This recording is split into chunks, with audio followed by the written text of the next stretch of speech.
Stay right there. Who are you? You're Selma, right?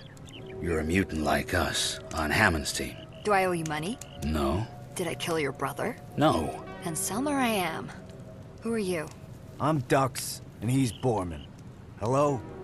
Like the only walking duck and boar in the whole Ark? Come on. That's funny. I think you've mistaken me for someone who gives a duck. I've got to catch up to Hammond before it's too late. You're part of Hammond's crew. How did you get separated? It was weird. We were all hearing strange voices, not from the zone, in our heads. And that's when the ghouls ambushed us. After the fight, I was somehow blinded, paralyzed. I could barely move. I told Hammond I'd catch up to him when it wore off. 2 long, rough days. But I'm better now. He headed up north to a crash site to find some metal ship. Says it was sent from... Eden, I know. Do you believe him? If Hammond thinks there's an Eden, there's an Eden. Believe me. You guys are trying to find him too? And we can work together. This is insane. You want to go more north? Into Ghoul Central? They'll kill us. A lot of ghouls have tried to kill me, but I'm still here. So, am I part of your team or what? What's up? SweetBolin here, and today we're talking about Mutant Year Zero Road to Eden. Yes, we are, now.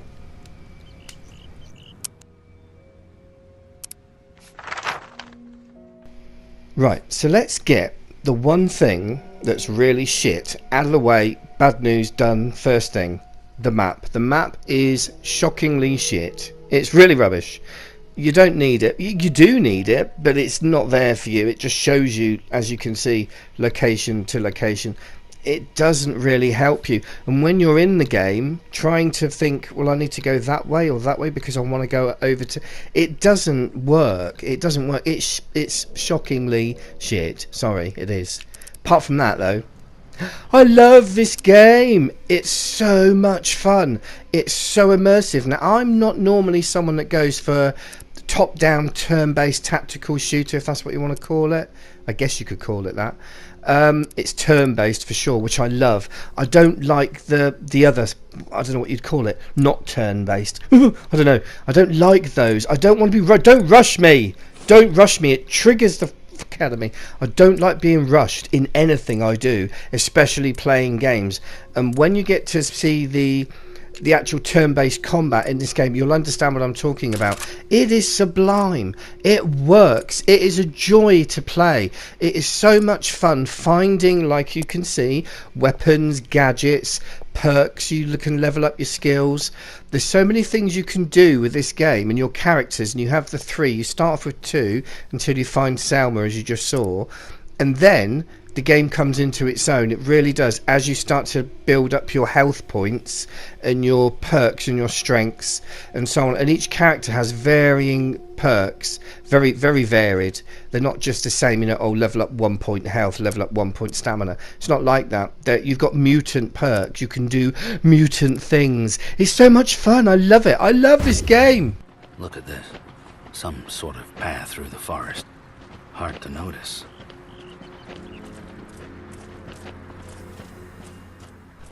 So, as you can see, and obviously from the map, it gives you the idea, and it's true. You traverse areas. There are areas, but each area is very interesting, and they're varied as well, depending on where you are on the world map. And there are things to find. So basically, you've got broken gun parts, which go towards upgrading weapons, and you've also got salvage to find, which is currency, pretty much, for upgrading your perks and skills. The game is really fun to play when you're not in combat, just exploring. They're not huge areas, so it's hard to miss, you know, salvaging gun parts. But once you get to the combat, now we're just approaching an area where there are enemies, and this is where the tactical turn-based really comes into play. So, once you know you're about to go into combat, you can look at your loadout. And as you can see, the character changes depending on what weapons you choose. You can go through all 3 characters if you like and choose exactly what you want to be carrying, because you can have 2 weapons, but more importantly, you've got stealth weapons. So one of your, or 2 of your, or all of your characters can literally walk around the area where the combatants are, and as long as you're hiding, you're not visible, so you can go up against a tree or a structure. I'm leveling up at the moment. I'm leveling up a health stat, just getting ready for the combat, and that's what I love about it. You've got the time. Now, this is a view you're going to see if you're close to an enemy and it's your turn. I have tactically placed these two near that zone dog, knowing the first shot will take so much health, and then the second turn will take the rest of the health, because you can see to the right hand top of the screen the stats and what's going to happen or what's likely to happen, depending on whether you're hiding, whether you're higher up and higher ground, and so on and so on. There's so much tactical to it. I've had battles that lasted well over an hour, but they weren't boring. They were so much fun to play. They really were. Bullseye! I owe you a grog. That was amazing.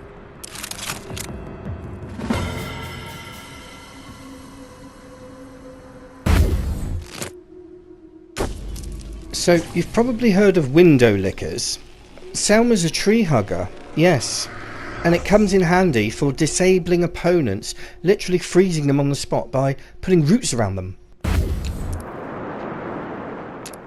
Now, as I said, I'm loving this game. One of the things that I really like about this game is finding items to wear, because they all have stats. So this is a 20% critical chance from high ground hat. But it's more fun than that, because your character actually wears it, so you can actually dress your characters with the items that you find, and they're beneficial to you in the long run. So here you see Bormin isn't wearing a hat, but he's about to wear the hat. Hey! Now we've got a pig with a hat. Nice. You can find armour, all sorts of things, but it's worth exploring the areas that you're in, because that's all part of building your characters. It's so much fun. It really is. Another thing that I like about the game is when you investigate things and the dialogue between characters, which gives you an insight into you are in the future and they don't really understand what we, the humans, were really all about. This house must have belonged to some small people. I mean, small. That is just the weirdest.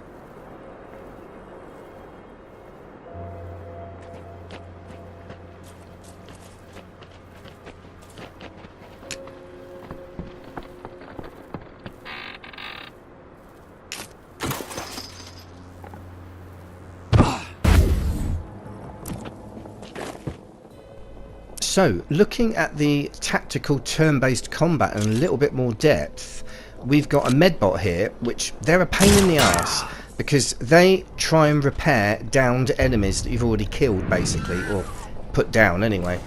In this case, he's shit out of luck, because Borman's just took most of his health, and Dux is about to finish the job.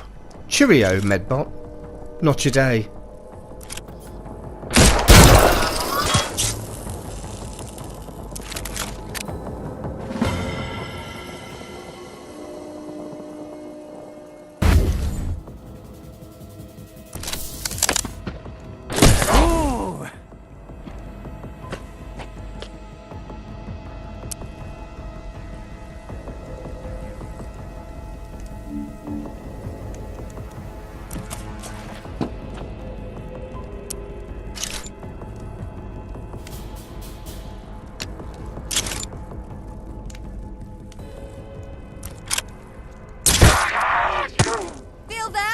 Great work!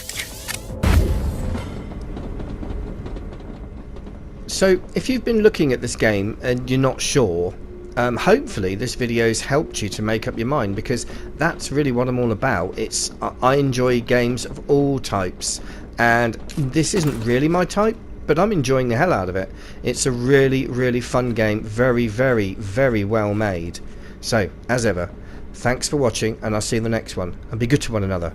Toodle pip, cheerio!